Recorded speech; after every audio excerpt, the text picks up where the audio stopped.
नमस्कार, मैं हूं राज ठाकुर। आप देख रहे हैं big news big show. Bharat के प्रधानमंत्री नरेंद्र मोदी 8 दिनों के 5 देशों के दौरे पर है। बुधवार को पीएम नरेंद्र मोदी सबसे पहले अफ्रीकी देश घाना पहुंचे, जहां पीएम नरेंद्र मोदी को घाना के सर्वोच्च सम्मान the officer of the order of the star of घाना से सम्मानित किया गया। इसके अलावा दोनों देशों के बीच 4 महत्वपूर्ण समझौते हुए हैं। इस दौरान एक ज्वाइंट स्टेटमेंट भी जारी की गई, जिसमें मोदी ने आतंकवाद का मुद्दा उठाया। पीएम नरेंद्र मोदी ने कहा कि भारत और घाना आतंकवाद को मानवता का दुश्मन मानते हैं और इसके खिलाफ हम मिलकर काम करेंगे। यानी पीएम नरेंद्र मोदी का संदेश साफ है कि आतंकवाद के मुद्दे पर पाकिस्तान को दुनिया में कहीं जगह नहीं मिलेगी। और इसकी शुरुआत पीएम नरेंद्र मोदी ने इस बार अपनी विदेश यात्रा के पहले पड़ाव घाना से भी कर दी है। इसके बाद PM Narendra Modi Trinidad and Tobago पहुंचे, जहां से अर्जेंटीना के लिए वो रवाना होंगे और फिर 5 अप्रैल को ब्राजील में आयोजित ब्रिक्स सम्मेलन का हिस्सा होंगे। जाहिर है इस दौरान भी पीएम नरेंद्र मोदी आतंकवाद पर अपनी बात रखेंगे और दुनिया के मुल्कों को इस बात का संदेश देते हुए नजर आएंगे कि भारत अब पाकिस्तान प्रायोजित आतंकवाद को बर्दाश्त नहीं करने वाला है। बता दें, ब्राजील में आयोजित ब्रिक्स सम्मेलन में चीन के राष्ट्रपति शी जिनपिंग को भी शामिल होना था। लिहाजा पीएम नरेंद्र मोदी ने पूरी तैयारी कर रखी थी कि चीन को सामने बैठाकर पाकिस्तान को कैसे धोना है। लेकिन ऐन वक्त पर चीन के राष्ट्रपति शी जिनपिंग ने अपना ब्राजील दौरा टाल दिया। ऐसे में अब पीएम नरेंद्र मोदी ब्रिक्स के अन्य देशों के सामने आतंकवाद के मुद्दे पर पाकिस्तान को घेर सकते हैं। इस बीच भारत के विदेश मंत्री एस जयशंकर ने अमेरिका की धरती से पाकिस्तान को कड़ी फटकार लगाई है और दो टूक शब्दों में दुनिया को यह संदेश दे दिया है कि पाकिस्तान में खुलेआम आतंक की फैक्ट्री संचालित होती है, लेकिन अगर इसका इस्तेमाल भारत के खिलाफ हुआ तो आतंकी और उनके आकाओं पर कार्रवाई से भारत पीछे नहीं हटेगा। इससे पहले देश के रक्षा मंत्री राजनाथ सिंह चीन की धरती से पाकिस्तान को संदेश पहले ही दे चुके हैं। यानी धरती किसी भी देश की हो, जगह कोई भी हो, आतंकवाद पर पाकिस्तान की अब खैर नहीं है। तो चलिए शुरू करेंगे बिग न्यूज बिग शो का सफर और बताएंगे आपको पीएम नरेंद्र मोदी का विदेश दौरा विशेष क्यों।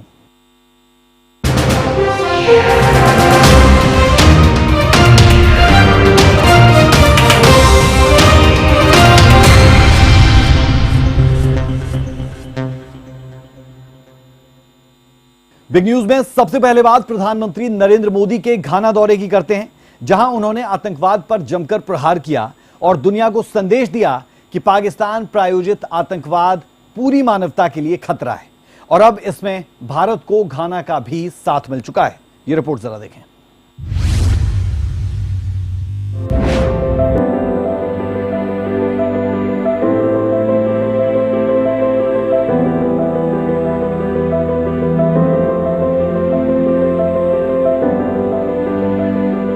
भारत के प्रधानमंत्री नरेंद्र मोदी की शख्सियत जाननी है तो इस तस्वीर को बड़े ध्यान से देखिए।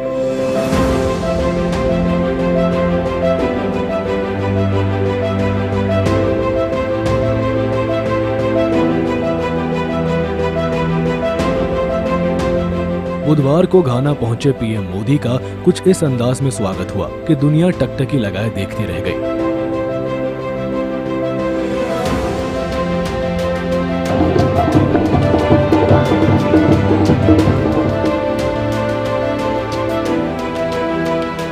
खासकर पाकिस्तान और चीन को ये तस्वीर बहुत चुभी होगी, क्योंकि पाकिस्तान के प्रधानमंत्री बखूबी जानते हैं कि उन्हें दुनिया में सिर्फ भिखारी की नजर से देखा जाता है, जबकि भारत के प्रधानमंत्री से हर किसी को उम्मीद होती है।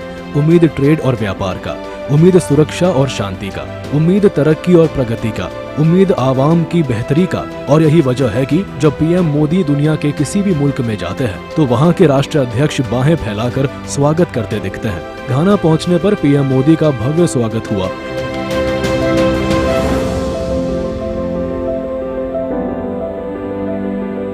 एयरपोर्ट पर पीएम मोदी की अगुवानी में घाना के राष्ट्रपति जॉन महमा खुद मौजूद थे। इस दौरान पीएम मोदी को 21 तोपों की सलामी दी गई।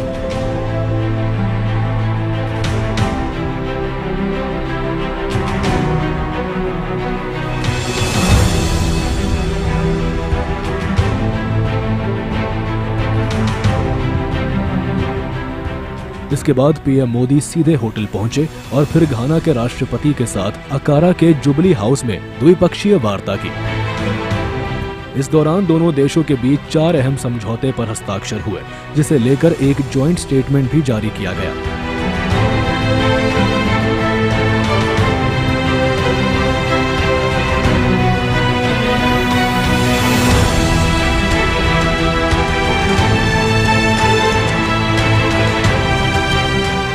इस दौरान पीएम मोदी ने अपने संबोधन में आतंकवाद का मुद्दा उठाया और घाना के सहयोग के लिए आभार जताया। पीएम मोदी ने कहा कि भारत और घाना आतंकवाद को मानवता का दुश्मन मानते हैं और इसके खिलाफ मिलकर काम करेंगे। हम एक मत है कि आतंकवाद मानवता का दुश्मन है। आतंकवाद के खिलाफ हमारी लड़ाई में सहयोग के लिए हम घाना का आभार प्रकट करते हैं। इस संदर्भ में हमने काउंटर टेररिज्म में आपसी सहयोग को और मजबूत करने का निर्णय किया है। यूएन रिफॉर्म्स को लेकर हमारा दृष्टिकोण एक जैसा है। पश्चिम एशिया और यूरोप में चल रहे कॉन्फ्लिक्ट को लेकर हम दोनों ने गहरी चिंता व्यक्त की है। हमारा मानना है कि युद्ध का युग नहीं है। डायलॉग और डिप्लोमेसी से ही समस्या का समाधान होना चाहिए। घाना पहुंचे पीएम मोदी को सर्वोच्च सम्मान the officer of the order of the staff of घाना से सम्मानित किया गया। इस सम्मान को पाकर पीएम मोदी अभिभूत दिखे। घाना के राष्ट्रीय award the officer of the order of the star of घाना से सम्मानित किया जाना मेरे लिए अत्यंत गर्व और सम्मान की बात है।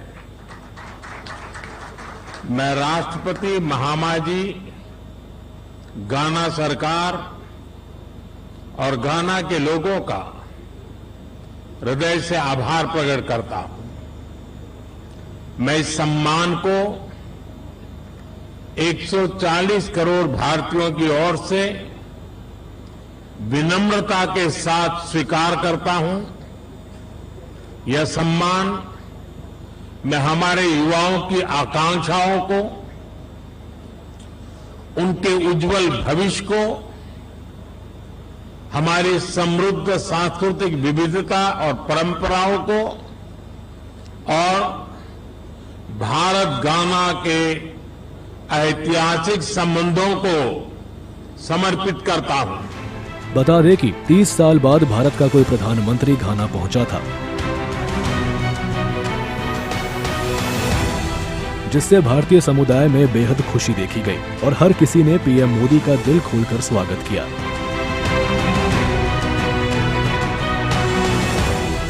बहुत ही अच्छा लग रहा है। It is a very big honour for us. 30 years के बाद प्राइम मिनिस्टर यहाँ आ रहे हैं और मोदी जी के स्टैचर के लीडर यहाँ आ रहे हैं। बहुत बड़ी बात है हमारे लिए। We are all very excited and we are all going to give a very very warm welcome. हम लोग घाना में यहाँ पे काफी टाइम से हैं और हम लोग बहुत उत्साहित हैं मोदी जी का वेलकम करने के लिए। हमको हाई कमिश्नर के थ्रू ये अपॉर्चुनिटी मिली। Thank you Modi ji, thank you. Welcome, heartily welcome in Ghana. Welcome to Modi ji in Ghana. We are so happy and we are heartwarming welcoming to you. We are very happy.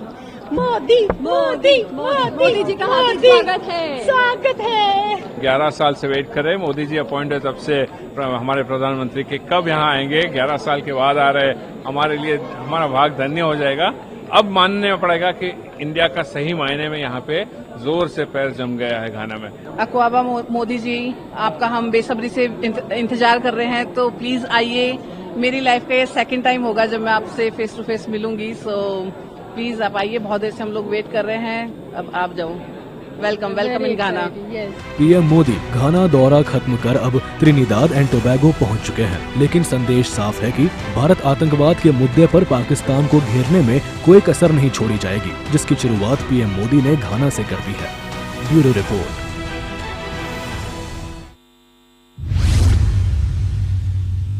तो आतंकवाद के मुद्दे पर भारत के विदेश मंत्री S Jaishankar ने भी पाकिस्तान को खूब खरी खोटी सुनाई, और वो भी अमेरिका की धरती से। दरअसल अमेरिका में क्वाड विदेश मंत्रियों की बैठक थी। इसमें हिस्सा लेने पहुंचे विदेश मंत्री एस जयशंकर ने कहा कि भारत आतंकवाद के खिलाफ जीरो टॉलरेंस की नीति पर कायम है और अगर भविष्य में आतंकी हमले होते हैं तो उसका करारा जवाब भी दिया जाएगा।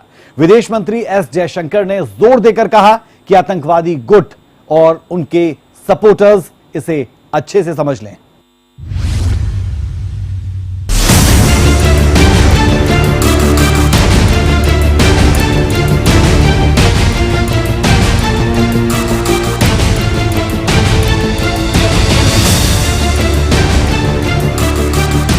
पहलगाम में अपनी घिनौनी वारदात कर आतंकिस्तान खुश था। उसे लगा कि वो बच जाएगा, उसके आतंकी मौज काटते रहेंगे, लेकिन वे नए भारत की ताकत को समझने में भूल कर बैठा। पाकिस्तान ने बालाकोट एयर स्ट्राइक और सर्जिकल स्ट्राइक से भी सबक नहीं ली। नतीजा, उसने पहलगाम अटैक करवाकर अपने पैर पर कुल्हाड़ी मार ली। भारत ने पहलगाम आतंकी हमले का बदला ऑपरेशन सिंदूर से लिया। ऑपरेशन सिंदूर से खौफजदा पाकिस्तान फिर जाकर अमेरिका की गोद में बैठ गया। मुल्ला आसिम मुनीर तो ट्रंप के घर जाकर डिनर डिप्लोमेसी कराए। लेकिन अब भारत के विदेश मंत्री एस जयशंकर ने एक झटके में पाकिस्तान आर्मी चीफ आसिम मुनीर के हलाल वाले लंच डिप्लोमेसी को ध्वस्त कर दिया है, वे भी अमेरिका की धरती से। जी हां, क्वाड देशों ने पहलगाम अटैक पर संयुक्त बयान जारी कर पाकिस्तान को उसकी औकात दिखा दी है। दरअसल वॉशिंगटन में क्वाड विदेश मंत्रियों की बैठक चल रही है, जिसके सदस्य भारत, अमेरिका, जापान और ऑस्ट्रेलिया है। विदेश मंत्रियों की बैठक में क्वाड ने आतंकवाद के खिलाफ कड़ा रुख अपनाया और पाकिस्तान को स्पष्ट संदेश दिया। क्वाड ने संयुक्त बयान में पहलगाम अटैक की निंदा की और दोषियों को न्याय की कटघरे में लाने की हुंकार भरी। आपको बता दें कि यह सब कुछ ऐसे वक्त में हुआ जब कुछ दिन पहले ही आसिम मुनीर अमेरिका गए थे और डोनाल्ड ट्रंप के साथ लंच किया था। लेकिन एस जयशंकर ने आसिम मुनीर के सारे भ्रम को खत्म करते हुए सारा गेम पलट दिया और क्वाड बैठक में पहलगाम अटैक को प्राथमिकता दी गई, जिसमें कहा गया कि वे सभी प्रकार के आतंकवाद, हिंसा और हिंसक उग्रवाद के सभी रूपों की निंदा करते हैं। इसमें सीमा पार आतंकवाद भी शामिल है। क्वाड ने यह भी कहा कि हम 22 अप्रैल 2025 को जम्मू कश्मीर के पहलगाम में हुए आतंकी हमले की सबसे कड़े शब्दों में निंदा करते हैं और पीड़ितों परिवारों के प्रति अपनी गहरी संवेदना व्यक्त करते हैं।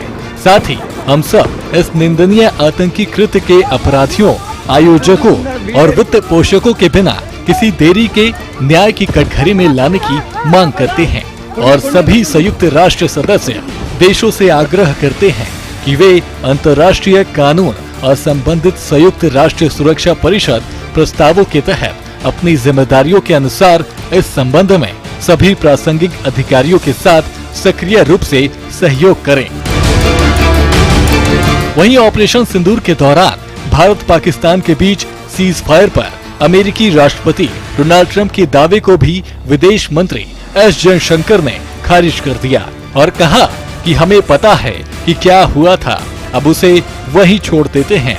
आपको बता दें कि वॉशिंगटन में क्वाड शिखर सम्मेलन के इतर पत्रकारों के सवाल पर जवाब देते हुए एस जयशंकर ने अपने बयानों से ट्रंप के दावों पर पानी फेर दिया। बहरहाल जिस प्रकार से पाकिस्तान डिनर डिप्लोमेसी से सेखा बघार रहा था, उसे तो एस जयशंकर ने आईना दिखा दिया।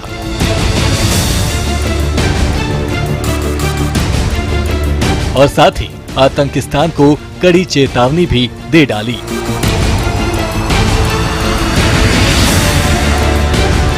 कि पाकिस्तान की किसी भी हरकत का करारा जवाब दिया जाएगा, क्योंकि ऑपरेशन सिंदूर अभी खत्म नहीं हुआ है, जारी है। ब्यूरो रिपोर्ट, सूर्या समाचार।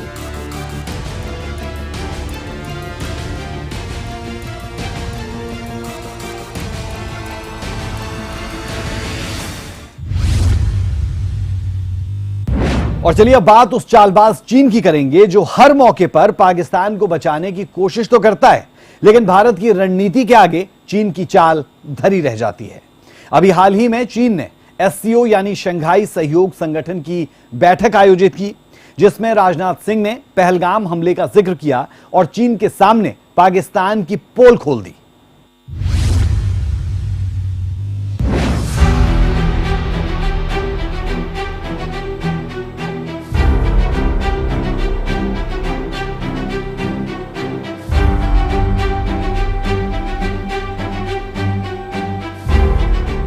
भारत अपनी सटीक रणनीति से पाकिस्तान की पोल खोलने में जुटा है और अब यह बात दुनिया को पता चल चुकी है कि पाकिस्तान आतंकियों का सुरक्षित पनाहगार है।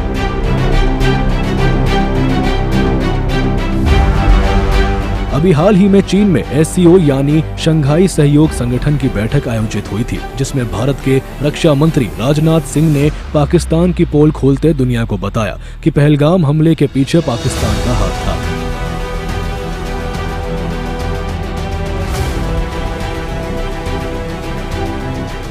On 22nd April 2025, the terror group, the Resistance Front, carried out a dastardly and heinous attack on the innocent tourists in Pahalgam, in the Indian state of the Jammu and Kashmir.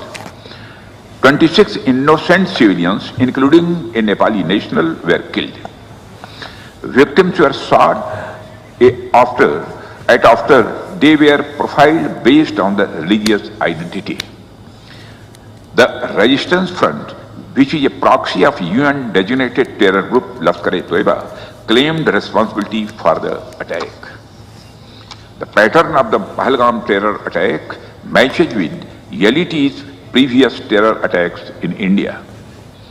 In exercising its right to defend against terrorism and preempt as well as deter further cross-border terrorist attacks, India on 7th May 2025 successfully launched Operation Sindoor to dismantle cross-border terrorist infrastructure. We reiterate the need to hold the perpetrators, organizers, financiers and sponsors of reprehensible acts of terrorism, including cross-border terrorism, accountable and bring them to justice. Any acts of terrorism are criminal and unjustifiable regardless of their motivation, whenever, wherever and by whomsoever committed. SCO members must condemn this evil unequivocally. आतंकवाद के मुद्दे पर जब भारत को दुनिया का समर्थन मिल रहा है, चीन इकलौता ऐसा मुल्क है जो हर मौके पर पाकिस्तान को बचाने की कोशिश करता है। चीन में आयोजित एससीओ की बैठक के बाद जॉइंट स्टेटमेंट में पहलगाम आतंकी हमले का जिक्र तक नहीं था, लिहाजा रक्षा मंत्री राजनाथ सिंह ने हस्ताक्षर से इनकार कर दिया। भारत के इस कदम से चीन को बड़ा तमाचा लगा। This Shanghai Cooperation Organization, its objective was to fight terrorism. Okay, so this organization exists to fight terrorism. So what happened was, when Rajnath ji went for a defense ministers meeting and there was a discussion on the outcome document, one country, you can guess which one country said that no, we do not want a reference to that. Now Rajnath ji's view rightly was that without that reference, when the main purpose of that organization is to fight terrorism and you are not allowing a reference to that, I am not prepared to accept. आतंकवाद के मुद्दे पर भारत का दुनिया को संदेश साफ है कि अगर पाकिस्तान की धरती से आतंकवाद को बढ़ावा मिलेगा तो भारत चुप नहीं बैठेगा और आतंक का केंद्र सुरक्षित नहीं रहेगा। ब्यूरो रिपोर्ट, सूर्य समाचार। भारत ने पाकिस्तान को लेकर नीति में बड़ा बदलाव किया है। पहलगाम हमले के बाद देश के प्रधानमंत्री नरेंद्र मोदी बार बार पाकिस्तान को इस बात की चेतावनी दे रहे हैं कि अगर अब भारत में कोई आतंकी हमला हुआ तो उसे एक्ट ऑफ वॉर माना जाएगा। पीएम नरेंद्र मोदी की इस चेतावनी को अगर पाकिस्तान ने समझ लिया तो ठीक, वरना अंजाम दुनिया पहले भी देख चुकी है और आगे भी देखने के लिए तैयार रहना होगा।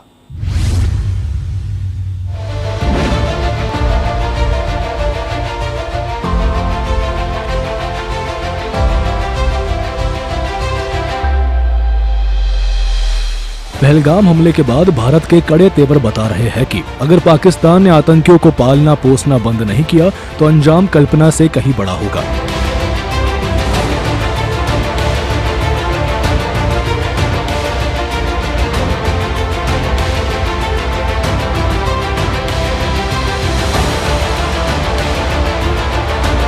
वहीं दुनिया को पाकिस्तान की हकीकत बताने के लिए भारत ने अपने डेलीगेट्स दुनिया के कई बड़े देशों में भेजे थे।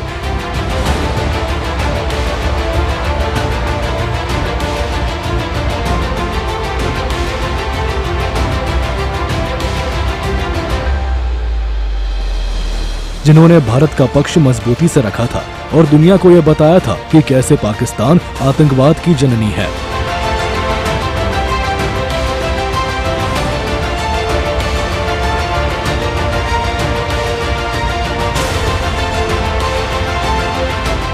पाकिस्तान का इन्वॉल्वमेंट इससे भी साबित होता है कि जो पहलगाम के टेररिस्ट अटैक के बाद टीआरएफ ऑर्गेनाइजेशन ने 2 मरतबा इंटरनेट के ऊपर उसको कबूल किया और भारत सरकार ने, जो हमारे एक्सपर्ट्स ने, साइबर के एक्सपर्ट्स ने मालूम किया, तो वो तो पाकिस्तान के मिलिट्री कैंटोनमेंट के करीब से उन्होंने उसको इंटरनेट पे डाला, वो तो फुटप्रिंट्स निकल नहीं सकते। और तीसरे, हमारी देश की जो प्रीमियर इन्वेस्टिगेटिंग एजेंसी एनआईए ने केस रजिस्टर किया है, तो इसमें पूरा इसका इन्वॉल्वमेंट है। और फिर भारत तरफ से जो एक्शन लिया गया, तो पहले 9 मुकामात को हमने निशाना बनाया जो यूनाइटेड नेशन के डेजिग्नेटेड टेररिस्ट ऑर्गेनाइजेशंस का ऑफिस है, और पाकिस्तान ने बेहूदगी की, तो फिर 9 और 10 को वो एयर बेसिस पर उनको सबक सिखाया गया। तो ऑल इन ऑल हम बता रहे हैं कि भारत तो चाहता ही नहीं है, मगर कंटिन्यूसली एक पड़ोसी मुल्क भारत में इंस्टेबिलिटी पैदा करना चाह रहा है, भारत में हिंदू मुस्लिम नफरतों को बढ़ाना चाह रहा है, और उन्हीं के पास से ये टेररिस्ट आते हैं, ये सब तमाशे करते हैं। एक तरफ भारत दुनिया को बता रहा है कि पाकिस्तान अमन का दुश्मन है, तो दूसरी ओर देश के प्रधानमंत्री नरेंद्र मोदी पाकिस्तान के युवाओं से अपील करते हैं कि उन्हें अपने उज्जवल भविष्य के लिए सामने आना होगा। मैं पाकिस्तान के लोगों को भी कहना चाहता हूं, क्या पाया आपने? हिंदुस्तान दुनिया की चौथी इकोनॉमी बन गया, और तुम्हारा हाल क्या है? तुम्हारे बच्चों के भविष्य को बर्बाद किसने किया? तुम्हें दर दर भटकने के लिए मजबूर किसने किया? आतंकवाद के आकाओं ने।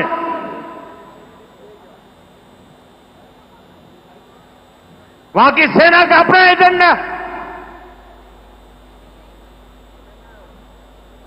पाकिस्तान के नागरिकों, खास करके वहां के बच्चे, ये मोदी की बात कान खोल करके सुन लो, ये आपकी सरकार और आपकी सेना आतंकवाद को समर्थन दे रही है।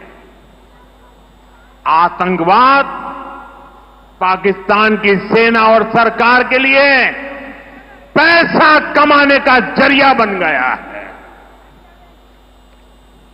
पाकिस्तान के युवकों को तय करना होगा, पाकिस्तान के बच्चों को तय करना होगा, क्या ये रास्ता उनके लिए ठीक है? क्या उनका भला हो रहा है? सत्ता के लिए जो एक खेल खेले जा रहे हैं, क्या उससे पाकिस्तान के बच्चों की जिंदगी बनेगी? मैं पाकिस्तान के बच्चों को कहना चाहता हूं, ये आपके हुक्मनारा, ये आपकी सेना आतंकवाद के साए में पल रही है। वो आपके जीवन में खतरे पैदा कर रही है, आपके भविष्य को नष्ट कर रही है। भारत शांति और सद्भाव में विश्वास रखता है, लेकिन पाकिस्तान का इससे दूर दूर तक कोई वास्ता नहीं है। लिहाजा प्रधानमंत्री नरेंद्र मोदी कई बार चेतावनी दे चुके हैं कि अगर भारत को अशांत करने की कोशिश हुई तो भारत घर में घुसकर मारना जानता है। तो अब ये प्रॉक्सी वॉर नहीं कह सकते इसको, क्योंकि जो आतंकवादियों के जनाजे निकले 6 मई के बाद जिनका कत्ल हुआ, उस जनाजे को स्टेट ऑनर दिया गया पाकिस्तान में। उनके कॉफिन पे पाकिस्तान के झंडे लगाए गए, उनकी सेना ने उनको सैल्यूट दी। ये सिद्ध करता है कि आतंकवादी गतिविधि प्रॉक्सी वॉर नहीं है, ये आपकी सोची समझी युद्ध की रणनीति है। आप वॉर ही कर रहे हैं, तो उसका जवाब भी वैसे ही मिलेगा। प्रधानमंत्री नरेंद्र मोदी चाहे देश में हो या फिर विदेश की धरती पर, आतंकवाद के मुद्दे पर संदेश साफ होता है कि पाकिस्तान एक आतंकी मुल्क है जिसका विकास से कोई वास्ता नहीं है। पीएम मोदी की इस सफल रणनीति की वजह से अब दुनिया का नजरिया पाकिस्तान को लेकर बदल चुका है। ब्यूरो रिपोर्ट, सूर्या समाचार। तो ये आपने देखा, चाहे पाकिस्तान का दोस्त चीन हो या फिर सुपर पावर अमेरिका, भारत का संदेश साफ है कि अब पाकिस्तान प्रायोजित आतंकवाद बर्दाश्त नहीं होगा। पीएम अपने 8 दिवसीय विदेश दौरे के पहले पड़ाव घाना में आतंकवाद का जिक्र करके इस बात के संकेत पहले ही दे चुके हैं कि इस दौरान विशेष फोकस आतंकवाद और पाकिस्तान पर रहेगा। बिग न्यूज बिग शो में अभी के लिए हमारा और आपका साथ इतना ही। मुझे और मेरी पूरी टीम को दीजिए इजाजत। नमस्कार।